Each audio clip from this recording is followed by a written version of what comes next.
Welcome to F007 Channel. Dukung terus F007 Channel dengan like, share, comment, and subscribe. Melanjutkan cerita berikutnya dari Battle Through the Heavens.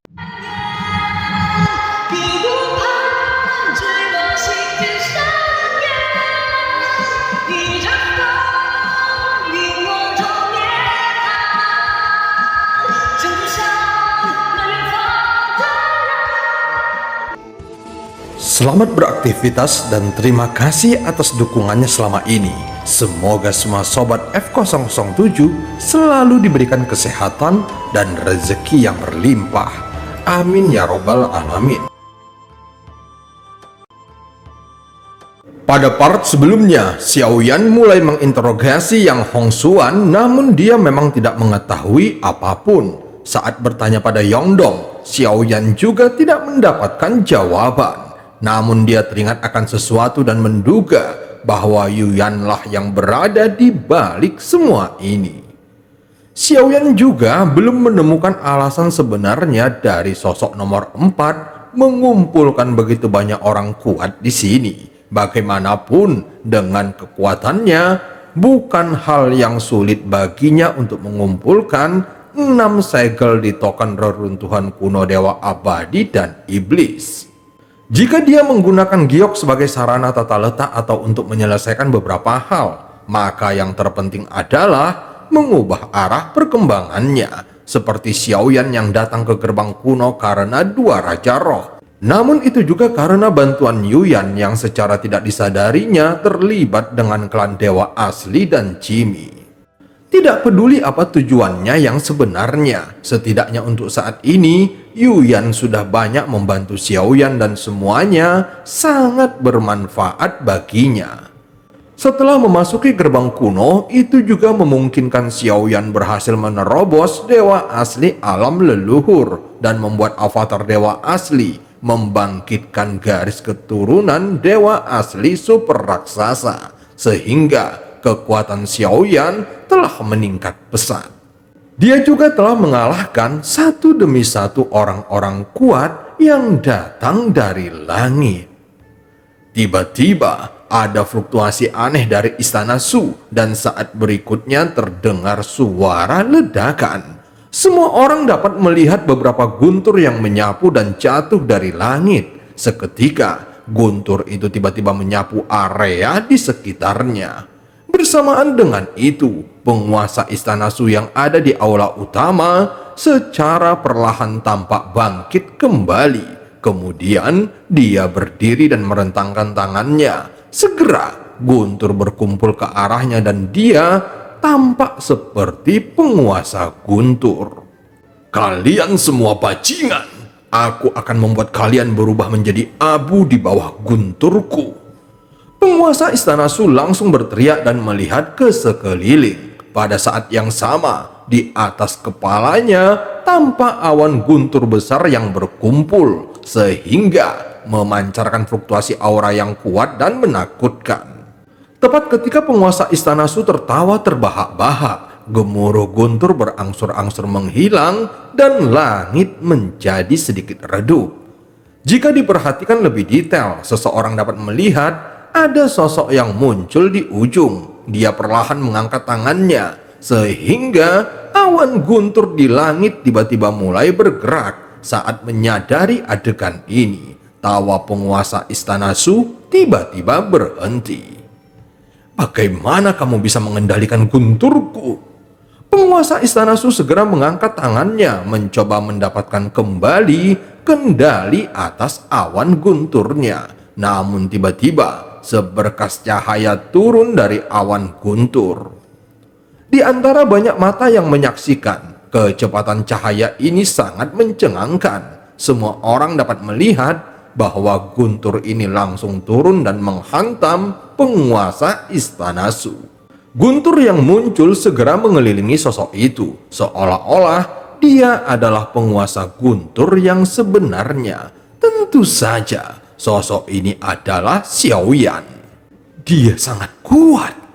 Di antara banyak mata yang melihat aksi Xiaoyan, mereka langsung mengeluarkan suara mendesis dingin. Sementara itu, penguasa Istana Su yang telah roboh masih ingin berjuang untuk melawan. Tetapi saat ini ada bayangan besar yang menyelimuti dirinya. Seketika, telapak tangan yang besar dan kokoh muncul di depannya.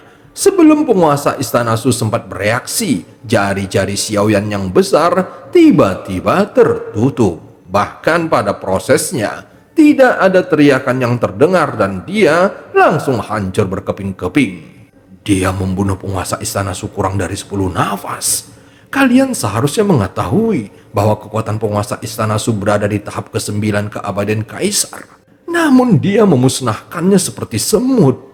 Beberapa sosok yang ada di sini langsung tercengang dan mereka hanya bisa merasakan udara dingin di dalam hati mereka.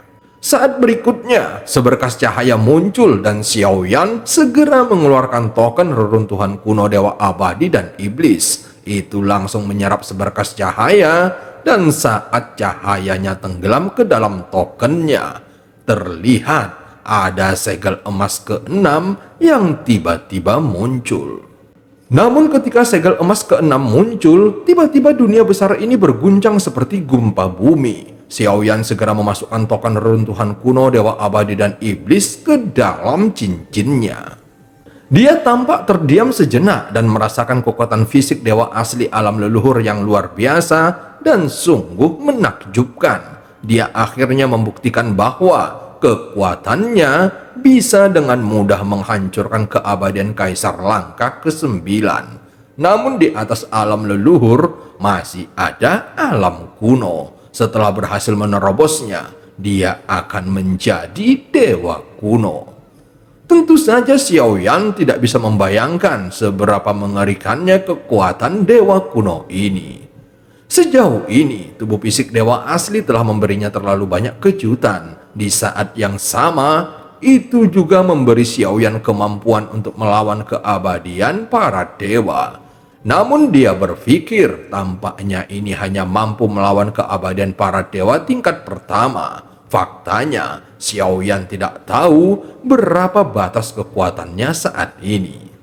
Jika pria jelek itu benar-benar berada pada tingkat kedua, maka itulah batasku. Namun aku sendiri masih belum mengetahui tingkat kekuatannya yang sebenarnya. Jika Yuyan tidak mengambil tindakan sebelumnya, aku pasti bukan lawannya. Aku juga tidak tahu pasti apakah tingkat kedua lainnya memang sekuat dia. Meskipun avatarku menjadi lebih kuat, namun tubuh utamaku telah tertahan di langkah ke-7 selama beberapa waktu. Untuk mengontrol avatar yang lebih kuat, aku juga harus membuat tubuh utamaku menjadi lebih kuat. Walaupun tubuh dewa asli memang kuat, tetapi untuk menjadi yang terkuat, aku tidak boleh memiliki kelemahan. Saat Xiaoyan sedang berpikir, getarannya menjadi semakin kuat. Setelah guncangan tersebut, ada badai yang melanda area di sekitarnya. Sepertinya saat ini tidak ada yang tahu apa yang sebenarnya terjadi. Namun Xiaoyan segera merasakan arah badai tersebut. Segera tubuh Xiaoyan bergerak dan langsung menuju ke ujung. Melihat ini, Zhonggu dan yang lainnya tidak berani mengabaikannya dan segera mengikutinya. Saat ini, seluruh dunia besar terus bergetar, seolah-olah ada sesuatu yang akan keluar dari dalam tanah. Pasti ada harta karun aneh yang lahir. Ayo cepat bergerak, jangan lewatkan berkah seperti ini. Ya, aku sudah lama berada di sini, baru kali ini ada getaran seperti ini. Jadi walau apapun yang terjadi, aku harus pergi dan melihat apa yang sebenarnya terjadi. Saat berikutnya, terlihat ada pelangi yang tak terhitung jumlahnya melintasi langit dunia yang besar. Mereka semua tiba-tiba bergerak dan tidak mau melewatkan momen ini. Saat ini Xiaoyan terus mengikuti pandangannya, dan saat semua orang melihat ke atas, mereka bisa melihat seberkas cahaya yang mencapai langit. Tentu saja, semua getaran dan guncangan hebat sebelumnya berasal dari pancaran cahaya itu. Di sekitar Xiaoyan dan yang lainnya, tampak ada banyak cahaya pelangi yang seperti sedang saling mendahului. Semuanya bergegas dengan kecepatan tercepat mereka. Secara alami, Xiaoyan juga dapat melakukannya dengan cepat. Namun dia sama sekali tidak melakukannya. Hal ini sebenarnya bukan karena Xiaoyan ingin menunggu Zhonggu dan yang lainnya, namun dia sebenarnya sedang mengamati area di sekitarnya. Mari kita lihat, apakah ada orang yang lebih kuat akan muncul.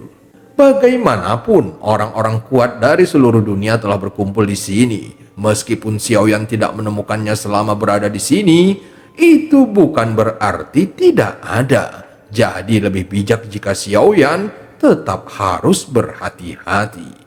Namun jika mereka memiliki kekuatan keabadian para dewa, seharusnya tidak terlalu sulit untuk mengumpulkan semua segel emas. Mengapa sesuatu yang aneh terjadi setelah aku mengumpulkan keenam segel emas ini? Saat mereka semakin mendekat, sinar cahaya itu terlihat semakin besar dari yang mereka bayangkan. Sinar cahaya itu seolah-olah menjadi penghalang dari ruang di depannya. Saat ini, banyak sosok yang tiba-tiba datang dan memilih bertahan di sini. Tidak ada yang berani terburu-buru maju ke dalam tirai tipis. Bagaimanapun, tidak ada yang tahu apa yang ada di dalamnya. Dan Xiaoyan juga berhenti di sini. Dia tidak mau terburu-buru melakukannya dan segera melihat ke sekeliling seolah-olah sedang menunggu sesuatu. Saat berikutnya terdengar suara gemuruh dan Xiaoyan tiba-tiba menoleh. Sungguh seperti yang dipikirkannya, pasti ada orang kuat yang tersembunyi di sini. Seorang pria kuat yang kekuatannya mencapai tingkat keabadian kaisar menganggap gerbang kuno seperti ujian. Namun bagi eksistensi yang lebih kuat, mereka datang ke sini untuk mencari peruntungan, sehingga mereka akan menghabiskan lebih banyak waktu untuk menunggu di sini. Dan cerita pun berakhir, sampai ketemu di part selanjutnya.